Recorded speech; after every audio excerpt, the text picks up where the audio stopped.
Imagine New York City, 1979. Soho. Normal spring morning. Cars, delivery trucks, people rushing like always. 6-year-old Etan Patz is hyped because today he gets to do something big kid for the first time. Walk alone to the school bus stop. It's not far, 2 blocks. Easy. He's got $1 in his pocket for a soda, a cap on his head, and he does that quick little wave like, "I got this." He steps outside, and Etan never makes it. No dramatic scene. No scream. No clear witness. Just gone. And the city loses it. Flyers everywhere. Tips pouring in. Everybody thinks they saw him. Everybody thinks somebody else saw him. His face ends up all over TV, newspapers, and later those famous milk cartons. Police chase leads, but nothing sticks. Early suspicion falls on a guy named Jose Ramos, a convicted child predator with ties around the area. Detectives search basements and storage spaces more than once. Still nothing they can prove. No body. No hard evidence. Years pass. Then decades. The case basically becomes a permanent scar. But here's the part most people don't realize. Etan's disappearance changes how America treats missing kids. It helps push the whole missing children movement into the mainstream, and May 25th, Etan's birthday, becomes National Missing Children's Day. Fast forward to 2012. A tip comes in about a former bodega clerk named Pedro Hernandez. The creepy part is people say Hernandez had been talking for years, like telling different people at different times, that he lured a kid into a basement, killed him, and dumped the body. Not just one person heard it. Multiple people. It's one of those "how did this not blow up earlier" situations. Police arrest him, and the whole case turns into a battle over one big question. Is his confession reliable? Because Hernandez has mental health issues, and the defense argues he's confused and suggestible. But prosecutors say the core story lines up enough to matter. After all the court drama, Hernandez gets convicted, more than 30 years after Etan walked out the door. So what happened? Not some movie villain. Just a messed up guy, a quick opportunity, and a kid who vanished in plain sight. And that's why people still talk about Etan Patz. Not just because it's heartbreaking, but because it basically forced the country to build better systems for finding missing kids.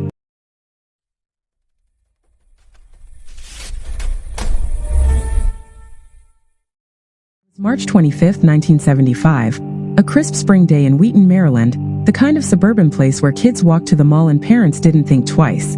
12-year-old Sheila Lyon and her 10-year-old sister Kate left home with a simple plan: Wheaton Plaza. Pizza, window shopping, the Easter displays, just a normal afternoon. Their mother gave them one clear instruction: be home by 4. Around lunchtime, people saw the sisters doing exactly what you'd expect. They ate, wandered, looked around, and blended into the noise of a busy mall. Nothing about it felt like the beginning of a tragedy. But later, after they didn't come home, everyone would remember the same thing: how ordinary it all looked. As the afternoon moved on, witnesses started replaying the day in their minds, and a few details began to stand out. Some recalled 2 girls matching their description talking with a man in his 50s who carried a microphone and a tape recorder, someone reporters would later nickname Tape Recorder Man. Others remembered a different man, younger, long-haired, staring at children with a kind of focus that felt wrong in hindsight. 4 o'clock came and went. Then the evening. And the ordinary explanations lost track of time, ran into a friend, started collapsing one by one. Police were notified, and what followed became one of the largest searches in Montgomery County history. Volunteers combed woods and fields, ponds were checked, drains and sewers were searched, and abandoned spots were turned inside out.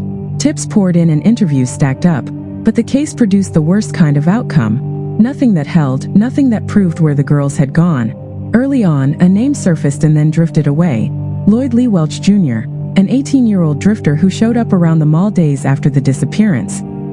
He told someone he had seen the sisters with a suspicious man, but police didn't take him seriously at the time, and the lead faded. Years turned into decades, and the Lyon sisters became a permanent scar in the memory of the area. A story that never finished, a question that never stopped hanging in the air. Then, years later, detectives reopened the case and started rechecking old material with fresh eyes.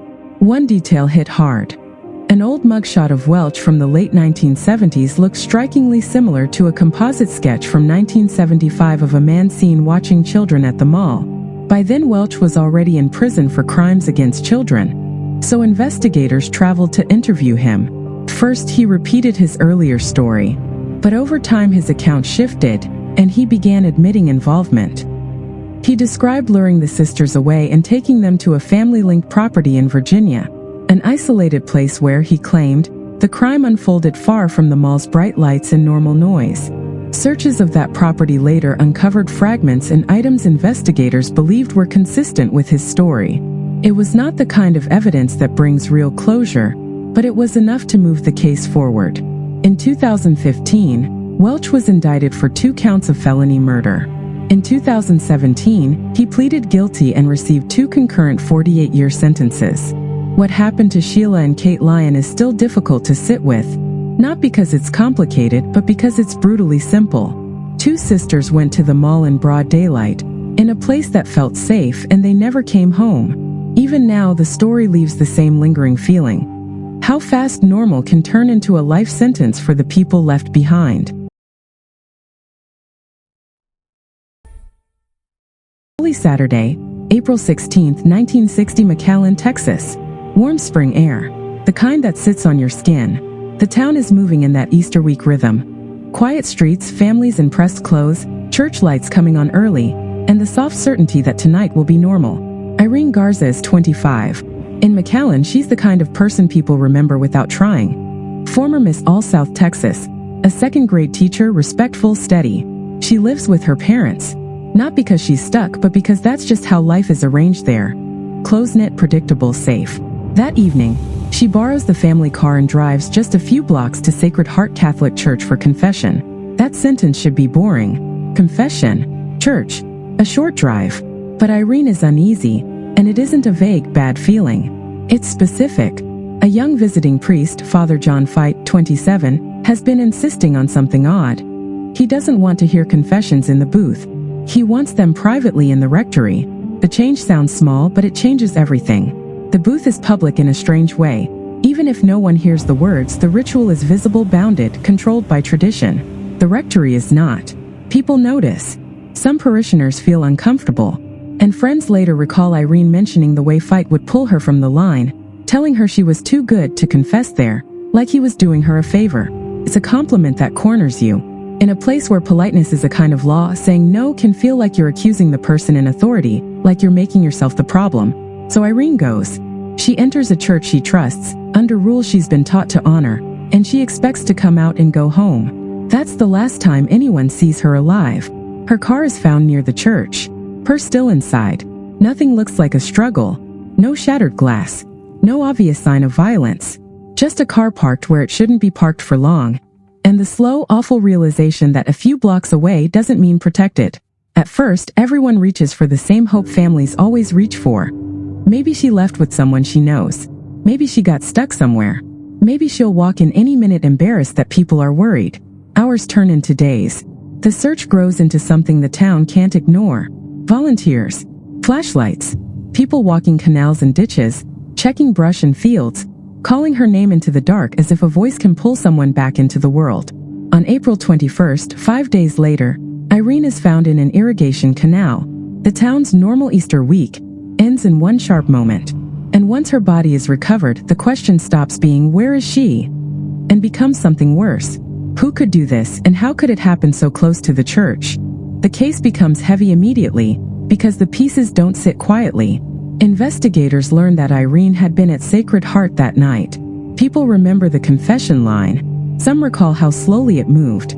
Some recall the priest stepping away from where he should have been, disappearing into back areas at moments that look small until you stack them together. Then there are details that feel almost insulting in their ordinary simplicity. Her shoe, a Kodak slide viewer, little objects that shouldn't matter, except they're found near the place where Irene's body is recovered. The slide viewer is the kind of thing you'd see in a living room, family photos, holiday slides, not something you expect to be connected to a murder. But it is. As the investigation continues, that slide viewer is traced back to Father Fite. Now the suspicion doesn't arrive as gossip. It arrives as logic. A young priest who pushes for private confessions. A woman who feels uneasy. A disappearance tied to the church. An item linked to the priest found near the body. Witness recollections that place him moving in and out of spaces at the wrong times.